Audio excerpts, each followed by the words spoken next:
All right, welcome to Bench Points. As you can see, we have somebody joining us on the bench. We have the professor with us. Welcome. We're glad that you're here, and Finally he's got going to snuck join us out. and give some takes. Yeah. And listen, plenty to talk about. We're in season, baby. It's here. College basketball is officially upon us, and we are digging deep here on the bench. And let's kick things off here. Let's do a little Duke versus Texas action. So what is kind of our reaction from that game? I think I for week one, go ahead, Jake. Go ahead. not impressed with Texas. They got figured out an opening game plan to take Boozer out a little bit and caught him off guard, I think. But Isaiah Evans was on fire, and I know Texas went in the lead with 1 point, but then quickly that was gone in the next minute and a half. I think they were down 10 points that quickly because Boozer figured out like I can get fouled. That's fun, and just did that. And Sean Miller was so sweaty, such a sweaty person. Like he just was constantly sweating. It's like I kept looking over. It looked like he was sick almost. But anyway, that was my observation. Obviously, great content here. So one thing, like I'll just note this on a lot of the top teams that we talk about on this podcast is slow starts. Duke was off to an exceptionally slow start against Texas, against a Texas team that they outsize, outman, out athlete, out pure talent. And some of the things that I took like just kind of under note with this Duke team was I think the physicality of Boozer in the first half is not something that we saw at all in the exhibitions. For a guy who's an adult man in a young man's league against Tennessee, and who else did they have an exhibition game against? UCF, just absolutely dominant. And that first half he disappeared, and that was alarming. That was like hey, what's going on? Texas is going to be a quad 1 at best, quad 2 win. So it's not like they're playing mercy of the poor.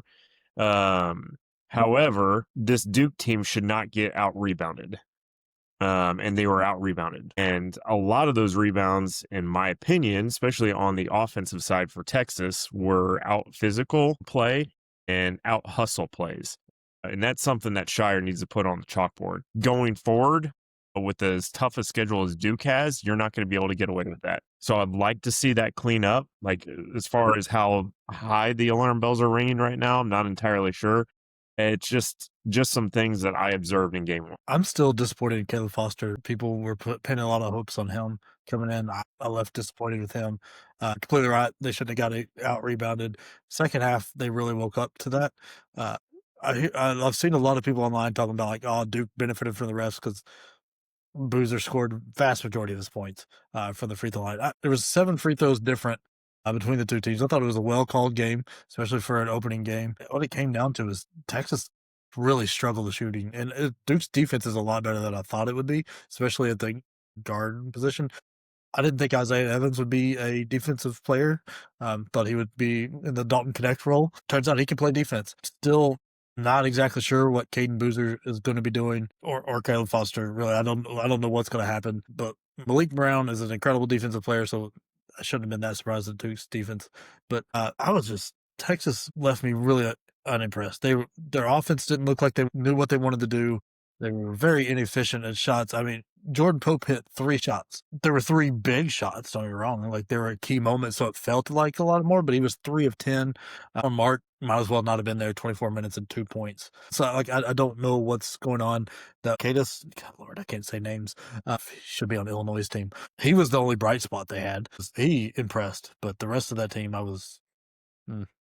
yeah. Just like outside of like maybe a 10-minute stretch from Duke in the second half, I wasn't impressed with either team really. I know Duke's ceiling is a lot higher than what we saw against Texas. I'm a little worried that floor can be exploited by a lot better, a lot more talented, a lot more athletic teams. If Boozer doesn't impose his will, I think Duke lives and dies by that. Oh, yeah.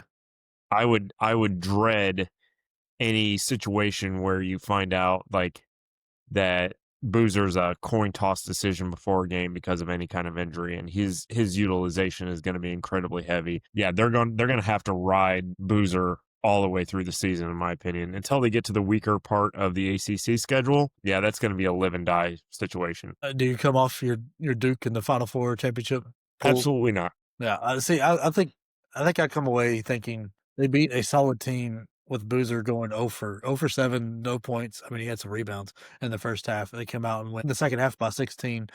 Could have been a lot more if they played with any kind of ounce of wanting to kill Texas. And that worries me again with Scheyer, just like we talked about with the Houston game. He took his foot off the gas way too early in that game. That worries me with him in these situations.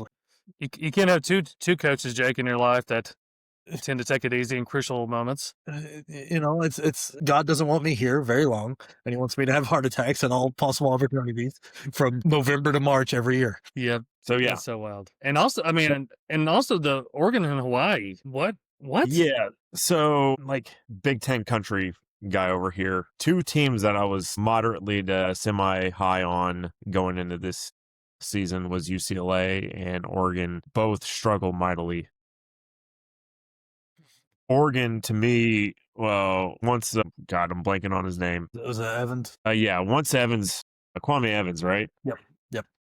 Yeah, once he went down, Hawaii Rainbow Warriors went on a 14-0 run and just absolutely sucked the life out of that gym. They sucked the life out of the players. I was gonna say, I thought Oregon was covering towards the end of that, and then all of a sudden they almost lost. I was like, "What just happened?" We picked Oregon to cover that. Was it 12.5, and then we took the under. Thankfully, we had the under too, so Yeah. at least we split. But Yeah. I thought the cover was good too. Oh, I was like, that was a crazy run, like you said. So well, and this will come up when we inevitably talk about Purdue, because I can't go 15, 20 minutes without mentioning the Boilermakers, and I apologize to this group and all 38 people that watch us. Thanks, Mark. Yeah. Again, I'm gonna kind of do a Duke comparison. If you're one person away from like just having an absolute collapse, then you have some obvious glaring weaknesses in your program and your team. I've got some genuine concerns about Oregon. I don't think they're going to play that poorly over the course of the season, and I think when they get to Big Ten play, they're going to have some of these issues figured out. But yeah, once Evans went down, like I saw a program that just did not have an identity, and I saw the exact same thing with UCLA. UCLA was just like, Donovan Dent, okay, cool. Yep. Where's the rest of your players? One-dimensional. Struggling. That's Brad's pick from the transfer portal is Portal King, right? Yeah, it's gonna be great. It'll be great for him. Yeah, it's going to be great from a stat standpoint, but I'm a little worried about UCLA. I'd like to see them get it figured out too. Now, come Big Ten season, I would love for Oregon and UCLA to just completely shit the bed, so that, that's 2 extra dubs on Purdue's schedule. Yeah, definitely some concerns there. Well, Dana Altman historically has always gotten better and figured things out. By the time January rolls around, they start getting better, and then February they're like playing really well. Like that's kind of like an every year thing, right? It's like the groundhog every winter, right? I mean, yeah, I think last year they kind of peaked early. They won that Players, and then they got it in the Big Ten season and got smacked in the mouth a little bit. I think they were like top 10 team heading into the Big Ten season. And I think they lost back-to-back games. I know they lost to Purdue in Oregon, and then they lost to somebody else immediately after. It was, and that's a good point too. It's a whole different world now with the travel, as opposed to his previous teams before last year in the Pac-12 was a different situation. But like that travel. Like we talk a lot, all this conference realignment. Like some of these West Coast teams going back and forth and back and forth and back and forth. Like that's a different ball game. So it wouldn't surprise me if maybe that figuring things out in February magic is kind of a little bit over now. Not because of him, but because of the situation that the players are in now. It's just got to be infinitely tougher. It's exhausting, like a logistical impact. I'm curious, Ryan. Have you looked into it enough to see? Because in my head, I think the East teams going West have more of an advantage because they know they're getting 2 or 3 games up there and then coming back, where it's like UCLA, USC, Oregon, Washington. They've got to come here 3, 4, 5 times, and it's all chunked out. So they're getting that like travel hit 2, 3, 4 times more than the teams like Rutgers and Purdue and all them that are heading out west. They are. Couple times. You're seeing it. You see the Big Ten. You see it in the ACC as well with Stanford and Cal as well. Yeah. It's almost like those conferences decided to take those teams partially as like, oh yeah, and it's going to be like way tougher on y'all than us. So it's like an extra like, sure, come on and play. Like it's a harder difficulty level on them for sure. Yeah, come out here with some jet lag and lose 3 hours of your entire day, and then play in Mackey or play in Breslin or play at Assembly, and listen to those fan bases who absolutely lose their mind over Big Ten basketball. And you're the new kid, yeah, you ain't walking out of there the same way you walked in. That's for damn sure. Or going to the rack. I know Rutgers has been kind of up and down, but like that extra travel being that much further away for them in a place that could be kind of tough to play as well. Yeah. Don't go busting the name on the rack. It's now the what is it, the Jimmy John's Sandwich Center or something? Oh, it's right. I keep calling Syracuse the Carrier Dome, and it's the rack. But I remember like getting into an argument about somebody's like, oh, it's the Jimmy John's, I don't know, toasted sandwich shop. Unfortunately, this show is not sponsored by Jimmy John's, but if anyone's out there from Jimmy John's, give us a call. We just take some free sandwiches. We don't, don't even need them. It is not a hard sponsorship to get. It's not. Pretty low bar. Back to Oregon, I expected so much more out of Waylon. I thought that kid was going to be a stud from day one, and he may still be, but it won't be from day one because 0 for 7, 2 points. Oregon shot. Look, only 17 minutes too. By the way. Yeah, because he was useless. He was useless out there. He had 4 turnovers to 1 assist. It was just absolute useless. Like, I know Shellstad didn't play, and that's a big piece. Part of my being so high on Oregon was like, ooh, you got Waylon and Shellstad. That'll be a great 1-2 punch once he comes back. And Biddle played well, but big guys have a hard time getting the ball if your guards are turning it over 4 or 5 times. Yep. So I'm a little worried on my Oregon pick. I was feeling really good about it, and now all preseason, so I kind of want to time travel back there and just live in that moment where I was right, But his performance was so bad. My model is a player-based model, and it runs 9 deep. He's not even in their top 9 right now, according to the model of top 9 best players that should be used. Like, that's how bad it was. Yeah, that's a bad beat. That's a bad beat. That's wild. It's also a bad beat if you're playing for the Mississippi College for Women. What? I didn't even realize. Or did Mississippi Valley State need a win that bad that they played a women's team? It's such a confusing conglomerate. I've never even heard of it. I didn't know that was even a thing. When I was a professor, I taught at Texas Women's University, and we did not have men. We had men at the university, but we did not have any men's sports teams. So I'm a little surprised they have a men's team there. I felt like it was a predominantly women's university. We had women's sports. That's kind of the way you would think it would go. Sure. When you're getting recruited by Mississippi College for Women, do you just stop at college? Yeah. I mean, there's an upside to that, though. Like, you got a lot of fish in the sea to choose from. Yeah. As a male, so I'm just saying, you're bragging to your boys, I'm going to go play college basketball. You just kind of stop at Mississippi College. Yeah, Mississippi College. Yeah. Yeah, you guys ever see those videos, like it's overhead views of like sharks that swim into like a school of fish? Yes. And just in my head, I picture dudes that go to play basketball at a women's college, like go into a party and just the women are just parting like a school of fish, getting the hell away from big ugly. That's a funny comparison. Probably. That's pretty good. In my head, that's what's playing. It's like just imagine, the 4 of us, 20 years ago, rolling into the school and we're all moderately to severe handsome individuals. But it's just watching them get the hell away from us. They've got 7 sports too. They've got 7 men's sports teams. So yeah, it's not just basketball. They might have some repeat athletes there. Wait, Ryan? What'd you say? They have how many sports? They have 7 men's sports. They've got baseball, basketball, cross country, golf, soccer, tennis, and track and field. I guess 8 if you count track as one and field as one. Wow, that's so interesting. Avoided football. Some of these make sense because they don't require as many people. Baseball really surprises me. Like the number of pitchers you need, like a baseball roster. Good point. You need like 30 dudes out there for a good baseball team. You need a lot of people. Like Yeah. you can't play on Yeah, the you need same a whole field. field. Yeah, like basketball, it's like you've already got a gym. Like, all you need is an extra locker room, and you don't need that many dudes out there to play basketball. But like basically, yeah, you need a whole field, and yeah, Yeah, like that's a all those other commitment to ones, have a like baseball we've got team. the track, why not? Or Yeah, we're going to play golf. At this soccer, golf you've course. got the field, you've got the nets. Like who cares? Tennis, you got the courts. Yeah, baseball's the one that's the real interesting one for sure. That's a great point. That's so true. All right, before we get into to preview the games of the weekend, which I'm personally very excited to get into, but we're going to do some rapid fire quick thoughts here. And we've got to kick it off with Sam's favorite topic in the whole wide world, other than his family and the Lord. That is Purdue. Yeah, Not 100% anybody want sure to you got offer that their order quick right. thoughts on? Huh? I'm not 100% sure Brad's got that order right. Yeah, maybe I don't. Maybe I don't. I think it goes family, Purdue, my lawnmower. There. Oh, that's true. I forgot about the lawnmower.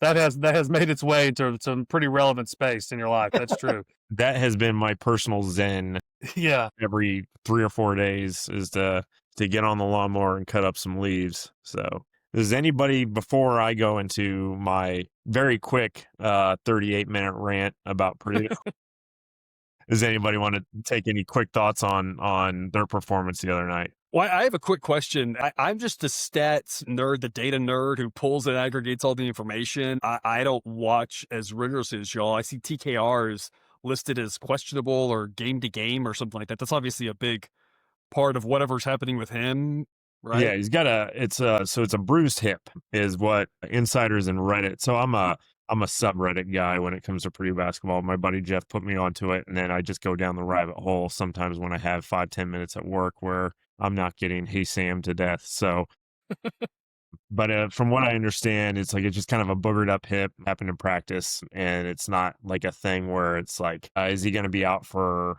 2 to 3 weeks or a couple months? No, it's more like, do they really need TKR to play against Evansville? Are they really going to need him against Oakland? He might be on some limited minutes Got to get on his Friday. feet wet before Bama. You can't let the first game be Bama. And that's kind of where I'm at. So just a couple quick notes that I have on Purdue. Rebounding is still worrisome. 20 offensive rebounds given up to mighty Evansville is definitely something to keep on the radar. I did see signs of life from Oscar Clough. The 2 exhibition games did not look very promising for the guy who led the entire country in rebounds last year, but I think he brought down 11 of them. Just like to see that offensive glass get kind of shored up a little bit. A lot of tip outs, and the big concern I'm going to have about Purdue all year is athletes. If we get the wrong matchup with some high caliber athletes, I think we're going to get ran regardless of how well we control the ball. Just something to keep on the radar against Oakland. Good measuring stick to considering what Michigan did to them offensively. So we'll see how that works out. A couple bright lights. Obviously, Braden Smith, 11 assists, probably should have had 22. A lot of missed shots, a lot of missed bunnies. Nothing I'm too particularly worried about right now. Fletcher Lawyer hunting his shot. Look, if we're getting a Fletcher Lawyer that takes 10, 11 threes a game, I think we've got a Purdue team that's going to cover. Because if Fletcher Lawyer is giving you 15 to 25 a game, you're in a really, really good spot.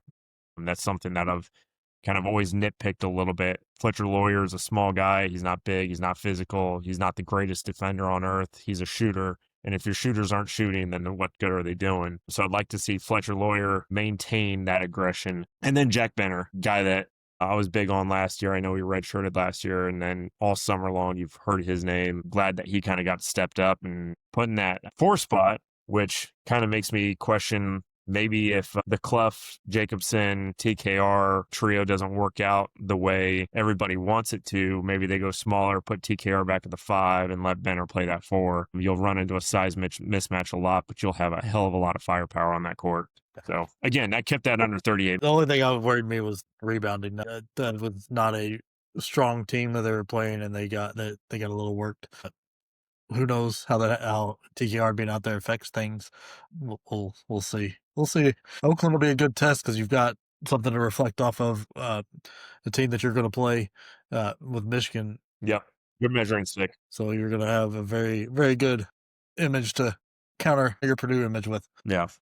Yeah, that's a great point. All right, what about that blue team? What the Kitty Cats of Kentucky? What were our thoughts on them and what we've seen so far? Slow start. Yeah, just kind of like meh. Okay. Slow start. Yeah.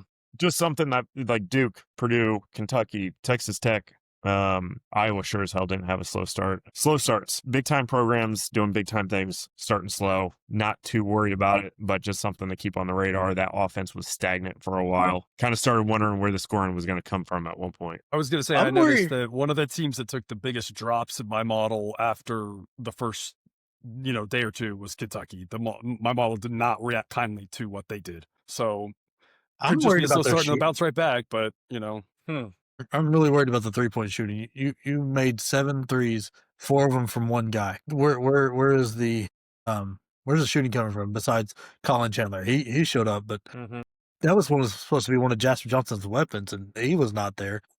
Oh wait, one of two, whatever. Berdine, that was your big piece out of the portal that you were one of your bigger pieces, especially coming from a national champion Florida. He did not play well.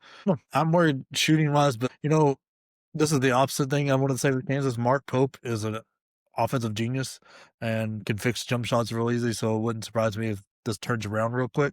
But it kind of shocked me with the lack of outside shooting they had.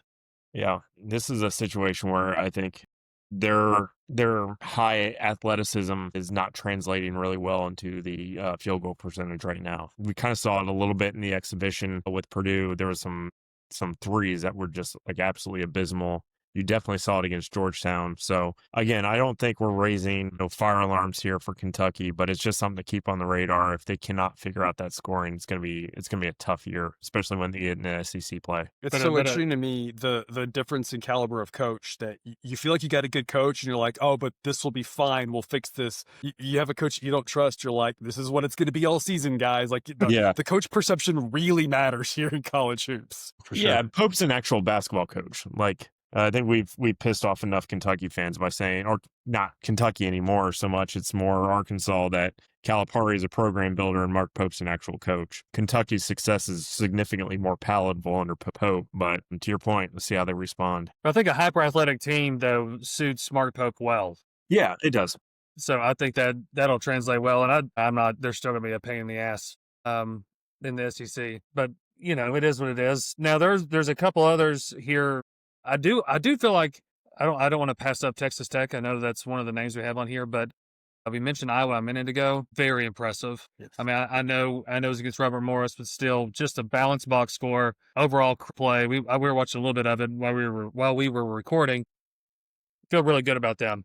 Well, I mean, just a really solid start. New coach, post-Fran era. It's definitely different. A different vibe, different atmosphere. I think it's an exciting time for Iowa. Yet the box score felt like the old times with really high, just 100 points or whatever, It just felt like nothing's changed, Are we sure they got rid of McCaffrey? Right. I know, right? But he was glowing, I'm sure. So what is Fran doing now? Is he coaching somewhere else? He's at Penn. That's right.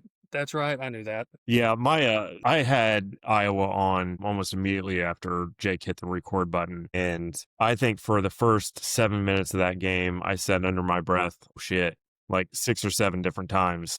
Because I was worried that their entire offense was going to completely revolve around Sturts, and it was everybody. There was nobody on Iowa, in my opinion, that looked bad. That was the most overwhelmed I've seen a team in the first 10 minutes of a game in a long time. I mean, it was just to what Louisville did the other day, kind of the same thing with Iowa in that first 10, 15 minutes. It was a crime scene. I'm curious, Ryan, how high did they jump? Because that was one of the most efficient performances on offense I've ever seen. 60% from the floor, scored 100 points with almost shooting 50% from 3 with 7 of 15, 80% from the free throw line. I mean, they did turn the ball over 11 times, but with that many possessions in a game, I don't think that's bad at all, especially when you force 23.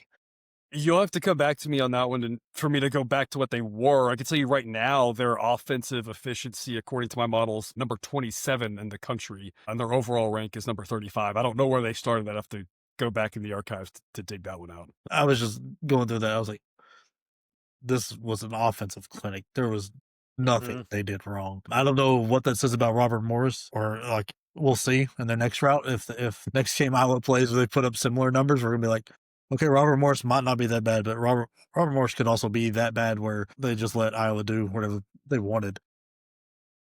Yeah. That's unreal. 60% from the floor on the game is nuts. 44 free throws is crazy too, but you know. Yeah, I had it was them. all they I could had their do. offense 32nd to start the season. Well, they And jumped so up 5 from spots. 32nd to 39th in 27th KenPom right now. in one game is a pretty good jump. Yeah. Oh yeah. They're sitting at 39th in KenPom after everything right now, I think. No, 24th. I'm sorry, 24th. That's just updated. So That's their Yeah. offensive efficiency is 20. yeah, they're the 24th in the country on KenPom right now. So pretty close to where Yeah. my model's going. Yeah. So before we get into the preview of the games, is of Georgia, Indiana, San Diego State, Texas Tech. Look, Any Texas, of those that I can go real quick. Tech, no topping, throws up 98. Crazy. That's Yep. scary. I'm scared. That's what I got to say about that. Indiana was nice because, seeing them put up some points, that mid-major all-star team is, the mid-major all-star team things. Spoke with an IU fan this morning, and he was like, I don't think we hit 7 threes in a season, let alone in one game. And there's a lot to be optimistic about with this IU team. They jumped all over them, stayed all over them. It wasn't a slow start for them. They kicked it off quick, which is what you want to see. I mean, the Rise played well, 11 rebounds, 18 points. A little bit worried about the bench. All things you could have said well before the season. It was just A little nice. disappointed in Sisley. So that's somebody I followed here in Indiana for a while. Very high value kid, very high value pickup recruit. Just was a flat game. Nothing like super impressive. Nothing super disappointing. It was just kind of flat. So for a highly touted freshman like Sisley, I'd like to see a little bit more. But he also didn't get that many minutes. I think he was hovering around 17, 18 minutes. Yeah. Look, I threw Georgia on here because anytime you hold somebody below the clock, that's impressive. But Especially not these only days. were they below the clock, it was 11 minutes, 29 points. 20, yeah. And I mean, shout out the Knoxville boy, Blue Kane, that somehow is not at Tennessee being the lead. I know. That hurts. It hurts every time. I know. You held a team to 29 that took Georgia Tech to overtime as well. Like, it still blows my mind. Like, I'm not saying Georgia Tech's great, but like, they at least have a pulse, I thought. Yeah, I would have thought too. Maybe they're so concentrated on football over there that it's It's a football school now. Yeah, they're a football school now. But That's Indiana, right? Indiana's a football school now, so Yep. there you go. but their basketball team still showed up, so that was nice. Yeah. Danny Catchings, another Tennessee Vol connect there with his aunt being an all-time Lady Vol great. Yep. But he's playing for Georgia, so they're just, picking up Tennessee scraps and doing well. I would say How with did Cannon Catchings play? I didn't look at the box score on that. 20 minutes, 14 points, 9 rebounds from deep. So everything that BYU wanted last year but didn't get. Yeah. And everything Purdue thought they were getting, and he never made it out there. That was never a Purdue recruit from the moment they started talking to him. Like, everybody kind of knew, like, this isn't the type of guy that Painter usually goes after. I think the closest we've had to a Cannon Catchings like athlete really was, I wouldn't say Jaden Ivey, because Jaden Ivey just like exploded after his freshman year. Miles Colvin-ish. Like, it was just like you expect the whole world, but you got disappointment. I think that's what Cannon Catchings would have been at Purdue. And there's a lot of like me with Cannon Catchings as opposed to like the Purdue mentality, which is very much we. And I know that's like some stereotypical, like bull crap that you hear from a lot of people that are fans with their programs, but Purdue's a 4-year program, whereas like Cannon Catchings is looking for a 1 or 2 and done. He's going to be a 4-year player. He's going to wind up being a 4-year player.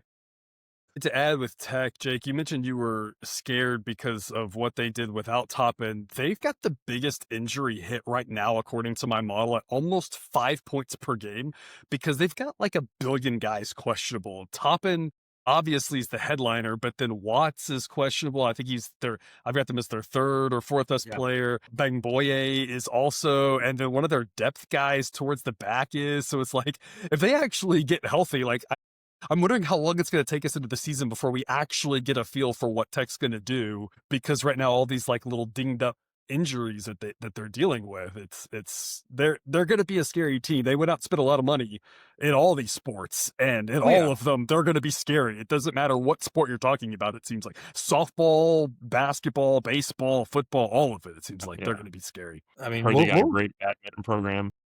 Probably. I mean, Great our pickleball Tech team. is really taking off. Probably.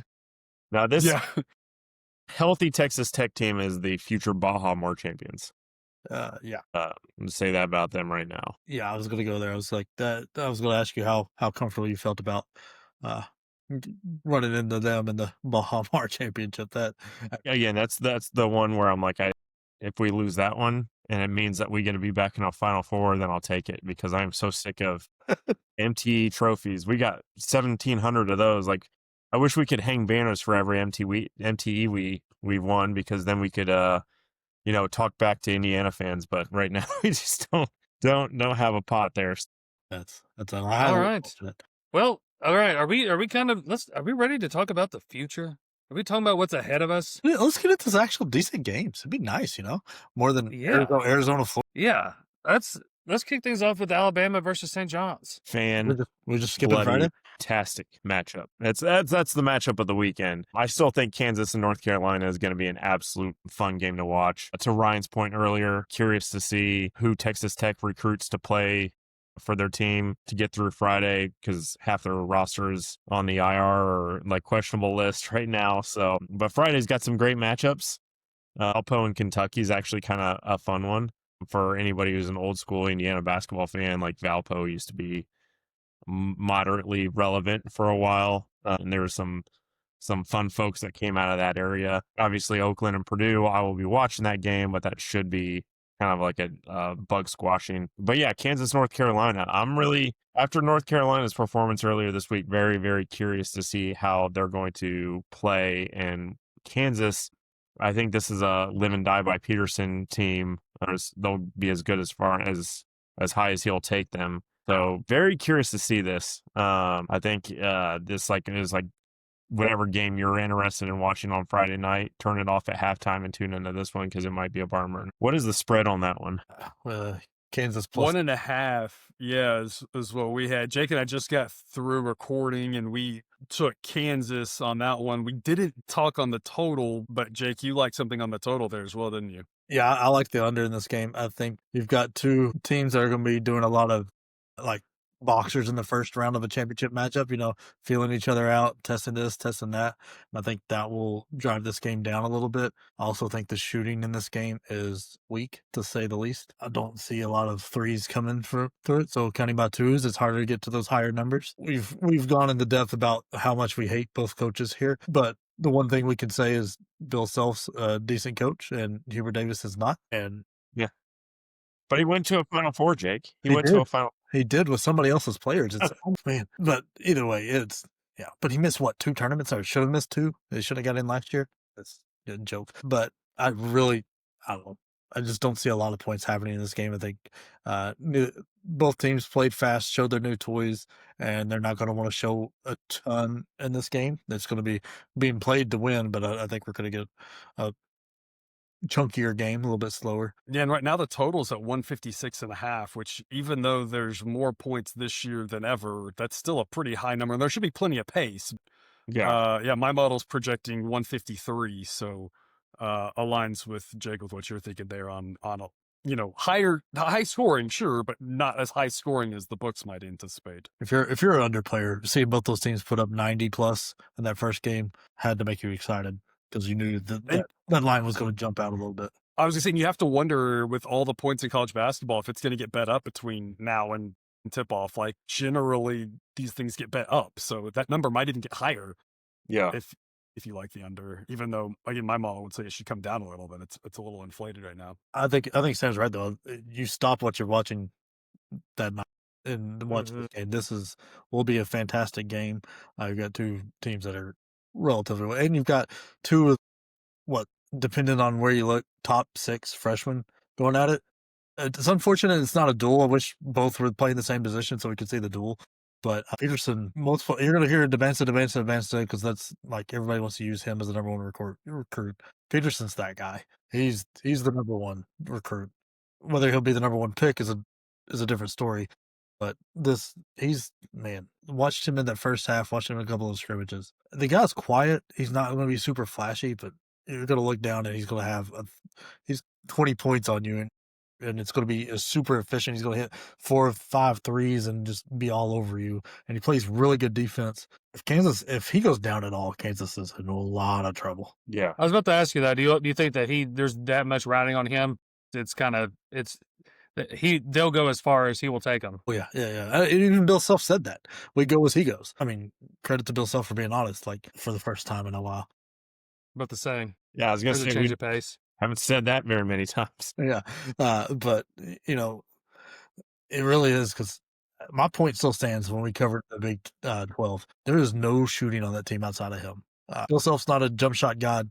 He's not fixing those jump shots, and they did not shoot great from three in that outside of Peterson. So it takes more than one guy, especially as good as, like, if we're seeing the Big 12, you got Houston, you got Texas Tech that, I mean, it's playing without a player of the year character and blowing teams out, and doesn't look like they skipped a beat. BYU played better defensively than most people expected. 12 was scary, and that's what kills me watching that Duke game. Listen to Dickie V talk about that, and he was like, "Oh, it's Kansas; they should be higher." Blah blah blah, just because they're Kansas. So I was like, "No.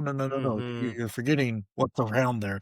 Big 12 is loaded this year because, I mean, even Baylor looked really good with. I'm not going to try to pronounce that name either. But they're star freshmen. Yeah, that's a toughie. A phonetic nightmare. The player I'm looking out for in this game, oddly enough, is going to be Florida Padilla. Again, it's this, like, you're almost waiting for the sophomore explosion there from a talent perspective. He played behind Hunter Dickinson last year, which in my opinion was an absolute mistake, but had a good game against Nobody State the other day. If he plays the way he played earlier this week, I think we might have a star in this kid that everybody kind of thought he was. Like, I remember his recruiting trail when he was playing high school basketball in Indiana. Like, everybody was clamoring for him. Indiana, Purdue, UNC, oddly enough, and then Kansas was the one that wound up landing him. Kind of like to see how he does in this game. This is like a your shining moment kind of thing, playing against a nationally recognized program like UNC. So could be a big springboard opportunity for this kid. I'm not convinced we'll see it. I don't see a lot of skill as play. I see a lot of athleticism and being taller than everybody. He's got good shot blocking instincts, but I don't see physical. Yeah. I mean, he's very raw still. I just don't see, and to, like, take effect in some of these big games, you've got to have some skill. You've got to have some touch. If he shows it to me, I'm happy to see it because I want it for it. But I haven't seen it yet. Nothing has changed my opinion. He's a fast break player, which is great because you can make NBA careers out of that. And look at JaVale McGee. He's won a couple of championships, I believe. Nobody's going to say he's a super skilled player. Yeah. Well, That's a great point. Be very interesting to see how this game pans out Friday night. So, Jake, I wanted to loop back. You talked about both teams scoring 90 in their opener, but if people are thinking about that as a reason to bet the over, I think that's a little bit absurd because we projected North Carolina in that game to score 94. They got 94. We projected Kansas in theirs to get 92. They got 94. We kind of expected that. Like, I'm not saying the game won't go over, can't go over. I'm just saying the fact that there was 90 scored and those, like, that they did exactly what we expected. I don't think that's the reason the game would go over. If you're thinking over, it's all about pace and other reasons. But, like, you're expecting both defenses actually held their opponent under their projection by more than the offenses exceeded it. So it's like, to me, that actually would lean towards again under projection. So you're expecting the common person to not remember when it was strange when teams scored 85 or more in college basketball. Yeah. Which that is no longer the strange thing. If you start looking back, that's more common than it's not now. Yeah, especially these mismatch games. It's like if you're a good team against a bad team, you should put up 90 or 100. Like, that's just the way it is. Yeah, this is a top 25 matchup. You're not putting 90. It's not going to be a 90 to 90 game here. Shouldn't be, at least. Odds are very unlikely. Yeah. I'm expecting like a 76 to 72 game here. All right, so let's see the next game here. I know we mentioned it a little bit, but the Alabama St. John's game. No, let's get into it. Let's get into it because I'm so stoked. That's in direct contrast to college football. Like, it is smacking college football right in the mouth. Yeah, Alabama St. John's. I will be watching the hell out of this game because every second. A few short days later, we'll be heading down to Tuscaloosa to check this out in person. I think this is going to be an absolute fantastic matchup. I think St. John's is getting 6.5 on this one. Is that what I saw? I haven't looked. That sounds about right. Yeah. I'm going to be cautiously optimistic here, and I'm going to take a Bama on this one. And really, like, I think Bama is going to be up for this game. Just kind of based on what I saw out of Bama in the second half, they're going to shoot 48 threes. I think we all know that going into what they're about to do here. I think the over is extremely high. It's 168.5. My model projects 168.7. 7. I was going to say, Dang. based on what we know about Alabama, I mean, they're always looking to score. They're always looking to push pace. I don't think you'll see the shot clock get under 12. If Bama plays a team like this, it's like over or pass. It doesn't mean you bet the over. It doesn't mean the over will hit. It just means don't bet the under. There's just no Right. point in it because it's terrifying and you don't want to do it. Right. Yeah, one choice. Yeah. Or your two choices are over or pass. You do not have the third choice of betting the under. Fair.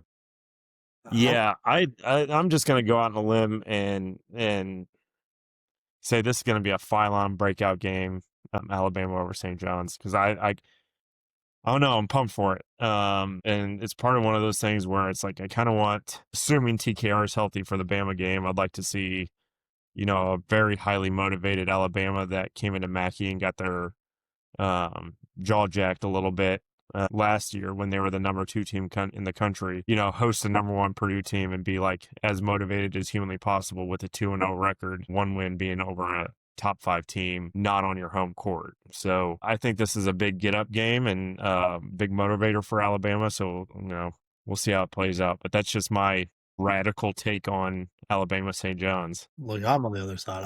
I'm a huge St. John's fan. This is like I would think I'd lay the points right now if the line is what it is, and I'd definitely play the over as well. These teams have no desire to let the ball dribble more than 5 times before that ball is up.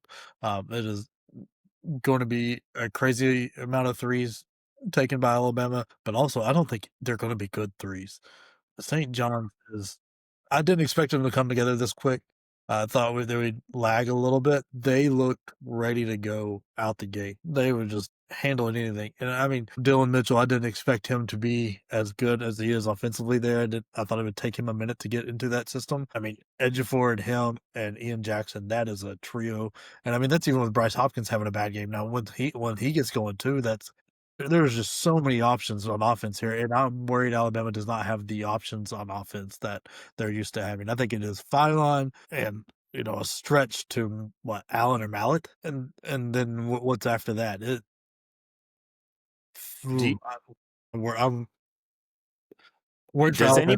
anybody believe that either team will actually play defense? Yeah, St. John. That's Pitino. Hold on, Pitino doesn't let them get away with no defense. They gave up 74 to on Monday. Yeah, at least it wasn't that Ohio State giving up 100 to IU Indy. Yeah, Ohio State and St. John's are not the same program. I just had to get that in there just because I still think that's hilarious. What was the over on that game? Out of curiosity. Oh, I think we had the under, and it was like 160 or something, and it 220 remotely close. It was like by about the half. It was like that's like a 0% chance of winning. Like a meteor could strike the court at halftime, and they're still getting over. It doesn't really matter. Yeah, I was gonna say that. Let's reboot the computer on that. Yeah, one. yeah. So I don't think either team's gonna play defense because I thought St. John's putting up 108 on Monday was fantastic. Giving up 74 was a little head scratching. Alabama, obviously, they're giving up 62. They let off the gas after probably like 5-6 minutes left in the game. Probably could have scored about 108. I imagine the result would have been close. Very similar teams from a Kempon standpoint on who they played. So I don't know. Again, I don't think this is going to be a defensive showcase. I think you're going to see at the bare minimum 128 threes. So they're going to be an average Illinois game this year. Is what yeah. But you can pronounce the names. Yeah. I was about to say a little bit more legible. It's oddly enough, we were talking a Big Ten basketball earlier today, and the name I could not remember for Illinois was Ty freaking Rogers. Yeah, the one that's actually got consonants and vowels in the right order. I will say, I think it's great that you two are on opposite sides of this game, and my model's split right in the middle. I've got it at St. John's by 6. which is about where the spread is. And Mm-hmm. so it's not gonna side with either one of y'all. It's saying not messing with us. Yeah. It's saying it's priced pretty well. This is like the gloves are off, kids are in the backyard, let them fight until it's done. Yeah, it should be a really fun one. That's which is what you want for your big game. Like this is like for your follow up to Arizona, Florida, which I don't think people expected to be as good as it was. I agree. This is a great follow up for your first Saturday. You've got this game here, which is good, and you've got it in Mecca of basketball, Madison Square Garden in New York. It should be an absolutely fantastic venue, absolutely fantastic game with the style of basketball that's going to bring people in. This is not Virginia versus like the old school North Texas or whatever that maybe had 3 possessions. Yeah. At a half. Charlotte, I know Charlotte was one of those teams like that too. Yeah, it's just like each team gets 3 possessions and whoever made 2 shots won. Like that's it's not this. This is going to put up a crazy number. It's going to be fun. It's going to be fast. And yeah, it's going to be. Or when you get to later on in the season and there's no basketball on Friday, and so you end up watching the Patriot League on ESPN Plus, and it's like just dreadful, like no tempo, no athletics. Like the kids are hustling on defense, They try real hard, hard. but like they're trying sweating real their hard. ass off. And you can give good effort on defense and it really show, but they're giving all the effort in the world on offense and it ain't showing up. It'll be the opposite of that, which will be a good thing. And then we've got Arkansas versus Michigan State. I feel like that one's. this is not going to help my Arkansas take. Yeah, so I always look at the percentage on this on ESPN, even though I despise everything about ESPN for the most part. And they've got Michigan State at 58.7% on this game. Michigan State's going to get dog walked. Which Michigan State did they watch to pull that I was off? about to say that is. I don't know. I'm looking at it right now. Michigan State's favored by 1.5. It's at Breslin, right? It's at Breslin. Yeah, it's at Breslin. So there's your 1.5, but they're going to get dog walked. I think Michigan State's going to be a tournament team. I think they're going to wind up being a play-in team maybe. This is not the same Tom Izzo basketball team that you're used to seeing. We've talked about it. They lost their big-time transfer. Cohen Carr is going to have the loudest 6 points you've ever seen ever in the history of anything, but it's going to effectively I love that. I think I really do think Arkansas is going to boat race this team. It's Cohen Carr is college's Matt McClung right now, except he doesn't get cut every other game. Yeah, he at least gets to play. Yeah, golly, the fact that Michigan State is favored, it's got me scratching my head like, what am I missing? Because watching those two teams, Michigan State's got the same issue they had last year, and it took them a while to recover, and they got less talent. They do not shoot the ball well at all. Cohen Carr did not take the leap, exactly what we said all year between freshman, sophomore year, sophomore, junior year, whatever it is. Whatever leap he needed to take with his jump shot, it's not there. Going against an Arkansas team that, like, I'd stand strong. I don't think they're that good, but I came way impressed with Acuff and Thomas, those 2 freshman guard. Oh my gosh, that is a hard duo to cover. That pace is going to be there, and I think that's where Michigan State's going to get beat. Because you've also, like, Wagner and Richmond can have games. They can show up. Same thing for Carter Knox. And see, like, those guys can show up every once in a while. I just don't think they'll do it consistently enough. And I don't know what I'm missing. I don't know what the books are seeing that I'm not. Maybe Ryan can walk us into some of that more, but this is, well, I was going to say, my model's got it exactly the same. I've got it at 1.6. So, I mean, I was going to ask y'all, anytime I see my model straight alignment with the spread and we disagree on it, my thought is, okay, well, which team do you disagree on? It sounds like it's Michigan State, because I've got Arkansas ranked 22nd, and it sounds like y'all would be fine with that, but Michigan State I've got ranked 26th, and it sounds like that might be where y'all would take exception and say you don't think they're anywhere near the top 30 is what I'm hearing from y'all. I'm not sure how I feel about them in like a top 25, top 30. I just, like, my thing with Michigan State is they're playing off the sheer grit of one of the best coaches to ever do it. And I can see some favorability to Michigan State based solely on the fact that this is probably going to be a whiteout game at the Breslin Center. And I know we talked about top arenas, and this was on my top 5. I think maybe an honorable mention. I'm not 100% sure. I can't remember that far back. I've got a 2-year-old that screams at me on a daily basis. Anyway, Breslin's got some magic to it. Like the only avenue I see Michigan State in this game is Tom Izzo inspires what I consider a less talented team to beat Arkansas, and they get some Breslin magic. But that's stuff you cannot bank on. Maybe Michigan State proves me wrong, and I'll be rooting for Michigan State because I'm a Tom Izzo fan, regardless of how many times he's put belt to ass against Purdue. Still a Tom Izzo fan, and I want the Big Ten to kind of show out as much as humanly possible. I just don't see the avenue for Michigan State in this game. I think Arkansas wins by double digits. Yeah, they shot less than 30% against Colgate, and not knocking Colgate, but they're not the But they're not they're not a Arkansas. defensive powerhouse by any stretch, and they've not got the athletes to get out there. And Michigan State doesn't have the guys that create their own three ball, so I think it's going to be very scary. The way this goes wrong and the way the books have it right is it can outcoach Cal in his sleep after like anesthesia kind of sleep, like where you're not waking up for a couple days. He's got that much. Forgets more basketball knowledge than Cal ever had every day. I don't think he's got the athletes. I think that Glenn lost. I hate pinning stuff on one player. It's not that Glenn was that good. It was the role he would play allowed guys to be free. Your plans, and it changed everything. And the way this happens is they get hot from three. They want to get. I mean, this is the same style of team. Everything is the same on this team that lost to JMU last year. I think that was last year, like the opening game. That put everybody on notice that the team can't really shoot. Like they're gonna have to have a night where some of those threes go in and Arkansas is off. Like you're gonna have to have Acuff and Thomas be wrong. And I don't know how many times this year, based on what I saw in that first game, that you're gonna get both those guys wrong in the same game. Yeah. By the way, it is confirmed a whiteout that was announced here middle of the day Thursday. So yeah, fun fact about Breslin Center. Anytime they play a real big game, especially a weekend game against a top ranked opponent, like it's the fans fan out for it. It is a wear the damn shirt arena. It will be white. It will be loud. It's one of the most distracting places to watch as a fan when you go to a whiteout, and it just. Yeah, imagine my luck not researching what I was watching and showing up in a white Purdue jersey during a whiteout. Nice. That's part of the problem.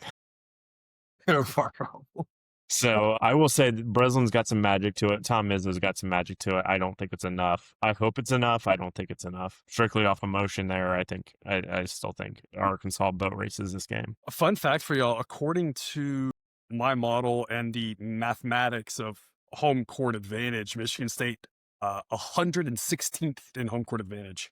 Really? Part of it's still over 3 points. Part of home court advantage is altitude, and part of it is travel. And a lot of their opponents traveling from closer distances matters, and not being at altitude matters. Like in West Virginia, like it's impossible to travel in there. You literally can't fly into the whole state of West Virginia on a big plane. The landing strips aren't long enough, right? Or you go to a place playing out in some of those western places in the mountains and stuff like that. So it's a little deceptive because it's not, but it's not measuring crowd noise. It's not measuring crowd noise. It's just saying how well do you play, how many points do you get on average and allow home versus away, and it's not quite as high as you might think. Yeah, Hammer did something very similar to that, and like he had to like kind of throw out some of the outliers, and I think like Mackey and Breslin were in that because Michigan State typically wins everywhere they play. Like here Purdue lately wins almost everywhere they play. I just don't see it in the cards for this Michigan State team this year, but I have been wrong so many times. In fact, I was wrong a couple times today. It just happens. To be wrong more than I'm right. Which, I mean, I hope I'm wrong on this. I want to see Michigan State come out there and whack Arkansas because I want to be able to stand on that take. I don't want to stand on this take that Michigan State is bad. I want to stand on my Arkansas and Cal sucks take because that's more fun. Amen. Yeah, there was, it's funny because I'm going to go back to Purdue, Alabama last year. Like, I wanted Purdue to beat Alabama. I thought Alabama was going to boat race Purdue. That's not what happened last year. So maybe early season pessimism and optimism, kind of catch up to us for this one. And we see Michigan State show something that we just haven't seen or didn't predict. And then we get to come on here and buy our Cohen Carr jerseys and wear them on the podcast and say, hey, we were wrong. We'll happily do that. I do not believe that's going to be the case, but, here's hoping. Well, to kind of round out our preview of the games for the weekend, and Jake, I've got to give you the podium here for your, I guess, I don't know how you would say this, you're kind of riding with this team, this Oklahoma basketball team. They play Gonzaga. Yeah. Like that was like, this is going to be the first mark, right? If it goes right, I'm going to feel real good. I've been high on this Oklahoma team. I see a lot of talent there. I like Porter Moser. They also have one of the guys, like, I don't know if this is how you pronounce it, but this is how I'm going to pronounce it. Cool Attack is got to be one of the best names ever. Fantastic. Okay.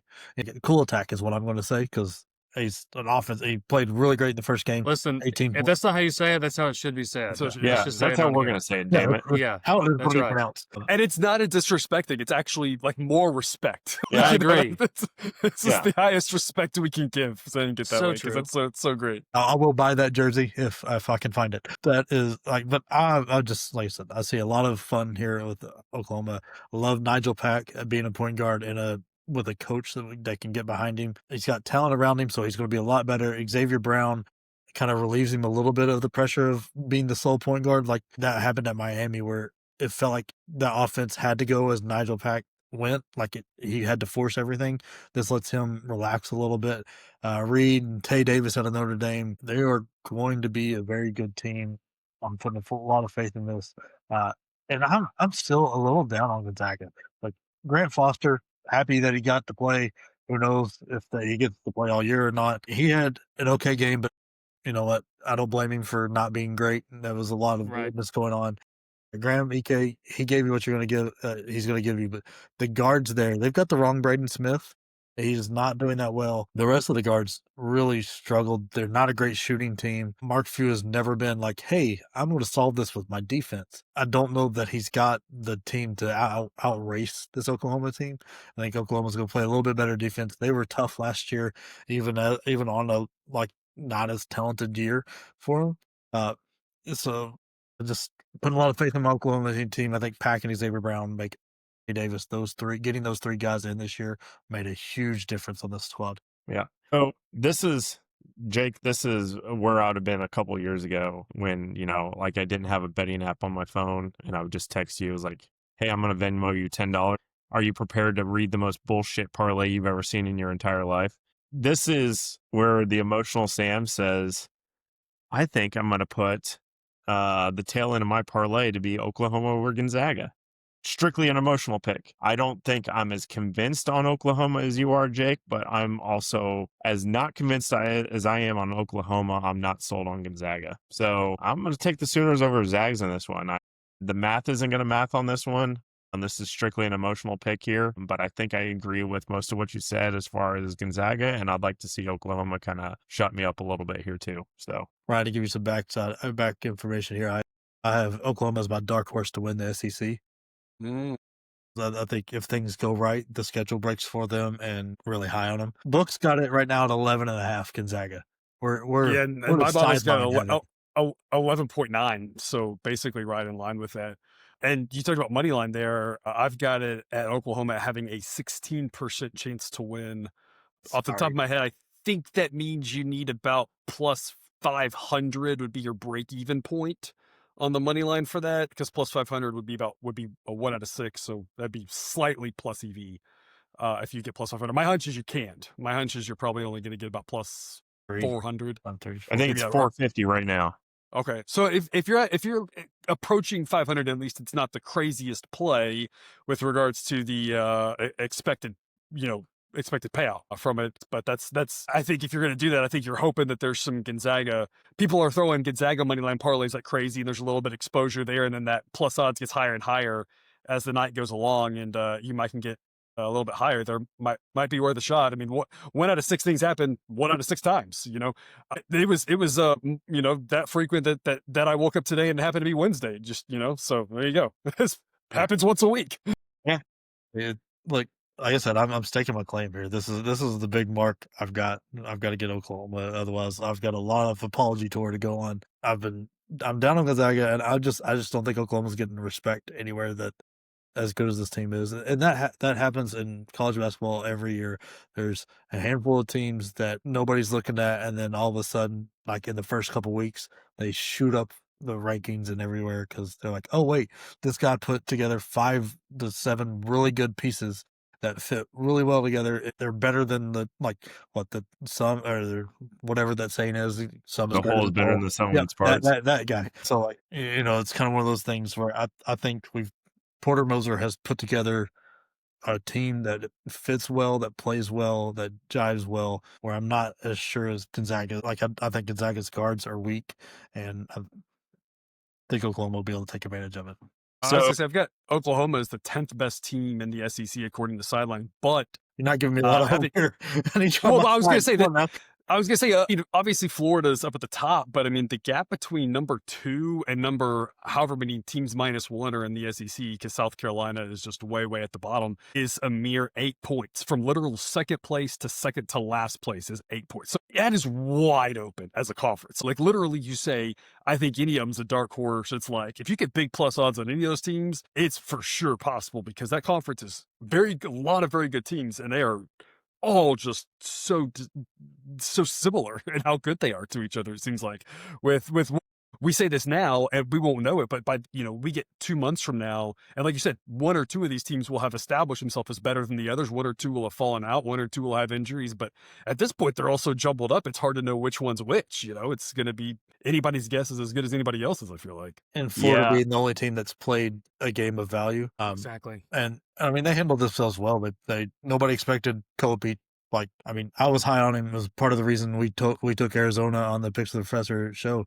Was that was one of my major reasons I liked him, but I did not expect 30 out of him and be able to dominate that front court. I thought it was more of, hey, Florida is not going to be as good as they were last year. They need some time for the new guard rotation to tough figure travel it out. spot. Yeah, and what was almost like a half road game, really. Yeah, and Arizona really showed up, and so I mean, you could have something like that where Oklahoma shows up, Gonzaga not quite there, and that's what I'm hoping for. But it sounds like from Sideline to everybody else that Jake is on an island here, and oh boy, don't like that. I don't know about you all, but I think what I'm hearing is that Jake and Sam need a Oklahoma Moneyline t-shirt from winwearapparel.com.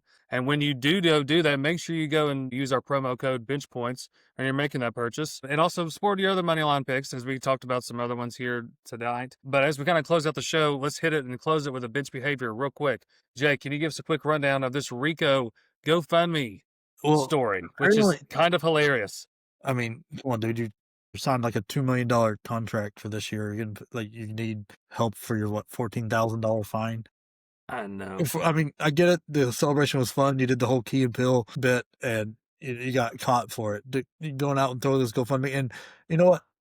He does it. That's fine. He does it as a joke. But any of you morons that go out there and give money to this, come on. Like, no matter, even if he doesn't take it and do something like charity or whatever, like, what? Yeah. Don't give your money directly to charity if you want that. Like, don't do this nonsense. This is absolutely crazy. It deserves to be a bitch behavior for sure. So we live in a country where people donated money to one of the Jenner girls to become the first female billionaire or something like that. That's the look. What are we doing, folks? Sometimes the crown in the box isn't very sharp, and people just donate money to absolutely stupid things. This is one of them. I think people are going to donate because they're stupid and they think they're going to be a hero, and they might get some shout out from a kid that's relatively solid at basketball. But yeah, this is dumb. Save your money. Donate it to be fair, I don't know, bench points. Says that all money will be donated directly to the Children's Home Society of North Carolina. Yeah. Well, give your money straight there. Don't reward the cat for putting this out here. And you can write that off on your taxes. Yeah. That society has paid his $14,000 fine, just heads up. So. Look, this is a tax ploy for him. Like, come on. Yeah. It's like when you go, do you want to donate money to CVS so they can donate it to this charity? No, I don't want. I'll just donate to that charity. Like, I don't need you in the middleman. Well, it's deep into the second half, and it's time for your favorite Human Victory cigars to go and clean up this mess that's out here on the floor. Catch you on the next blowout. And if you made it this far, you're already part of the bench mob. So hit that like button, drop a comment, and subscribe for more chaos. Bench Points is on YouTube, Spotify, and wherever you pretend to know ball.